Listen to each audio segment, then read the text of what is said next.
The adventures one has at GameStop.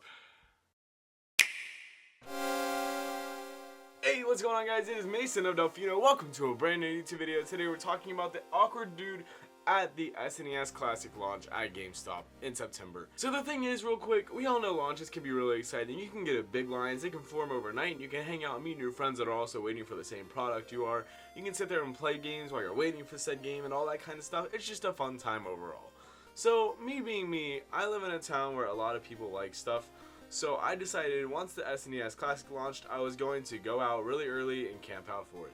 Which was what the case was. It was 4 a.m. on September 29th when me and my girlfriend woke up and we met at, I think we got McDonald's first, and then we went to GameStop to get the SNES Classic. They opened at 10 o'clock. So keep in mind, GameStop has a very strict policy about basically letting people in early, letting people get things that they're not supposed to get at that time yet. Like a normal person, okay, we gotta wait like everybody else. So at 4 a.m. we're sitting there in the car. It is like 10 degrees out, so we're sitting there, it's very cold. So we're all bundled up and all that. We have blankets and stuff for the car, and we're just hanging out, having a good time. We're trying to figure out what time to get out to go to GameStop, which is literally right outside the door. Just we're in the parking lot. A few hours later, there's this guy that, you know, he pulls up. It's like 7:30 at this point. We're trying to just wait it out as long as we can until it's time to basically go up and get the console. You know, it's actually right up on the shelf back here. You can't see it, but it's on the shelf. So I did get it. But the thing is, at like 7:30, this dude pulls up behind us. He gets out of his car and darts down this Walmart strip, because GameStop is on a Walmart strip where I'm at.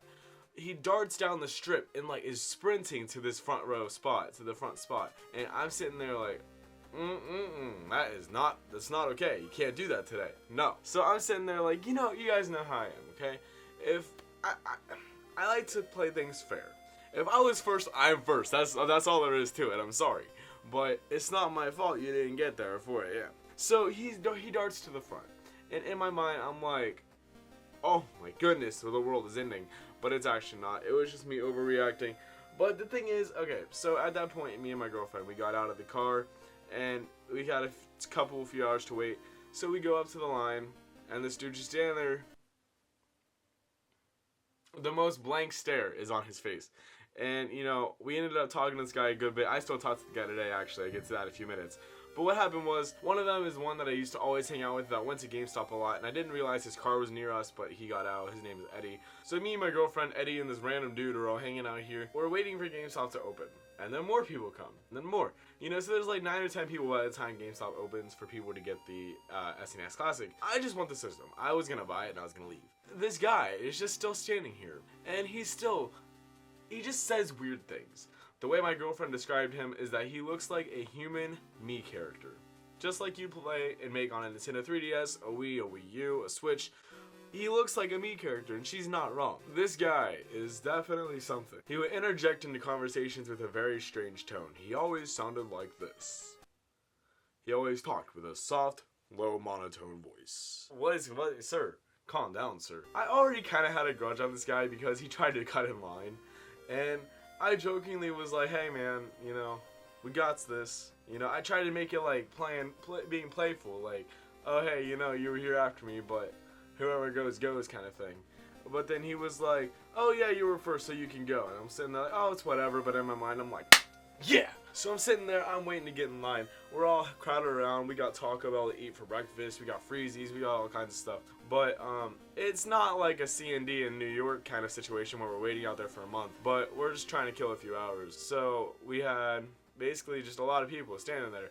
But this guy, he's something. I had this is why I'm wearing a Harambe shirt versus my usual Nintendo shirt for a video.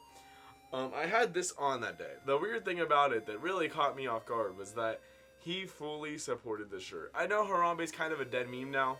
Rest in peace. But the thing is, it's literally like the way he went about it was so weird. Like every time I would mention this shirt, or every time somebody would be like, oh, I like the shirt, he would be like, Harambe for life. Literally, that's what he would say. This dude's like in his mid-30s. Every time he had a chance, he'd talk about how great Harambe was. And it was just the weirdest thing ever. This is true. This is completely true. The dude's name is Steve. And Steve works near GameStop, a place down the street a little bit. The thing is, I went into his store, and he was stocking things on a shelf, and he had bananas. It's like a produce store near me. Basically, he's like, oh, hey, Mason. And I'm like, oh, what? And it was Steve. And I'm like, oh, hi, Steve. Like, he's sitting there, he recognized me from the launch, and I'm sitting there like, oh my gosh, this is strange. Like, he's like, I work in produce. I'm like, that's great. He's like, he's stocking bananas at the time. He's like, Harambe would have loved these. And it's just literally the dude that... I was so confused. Here I am talking with a human me character, basically, essentially, about bananas and Harambe and the SNES Classic. He asked me, he's like, hey, have you played your SNES Classic yet? And I was like, no, not yet. I haven't opened mine, and I still haven't today. But he was like, oh, I've played mine a lot. I played Donkey Kong and Harambe for life, am I right? Literally, that's all he talks about is Harambe. And I just wanted to mention that guy because he left an imprint on me. Honestly, Steve is a good dude. Steve had the wrong idea. He was not about to be cutting the line though. I told him that. I was like, look buddy, you and me are gonna fight. It's gonna be it. We're gonna have a little tussle, and it's gonna be it. We'll be done. But no, he just wanted to be a stranger and do weird things and whatever. I don't know. But literally that was the guy at the SNES Classic launch. He was just a very strange dude. And he sat there quietly and only interjected with Harambe comments whenever he could. I like Harambe too, so it all worked out. But thank you guys so much for listening. I hope you enjoyed. Let me know if you've met any people like this that just interject with weird comments and conversations like that. I mean, I just wanted to mention him because Steve's a cool dude. And it made the experience a little bit more memorable at 4 a.m. So thank you guys so much for watching. Let me know what you think of the story down below in the comments. And I will talk to you next time.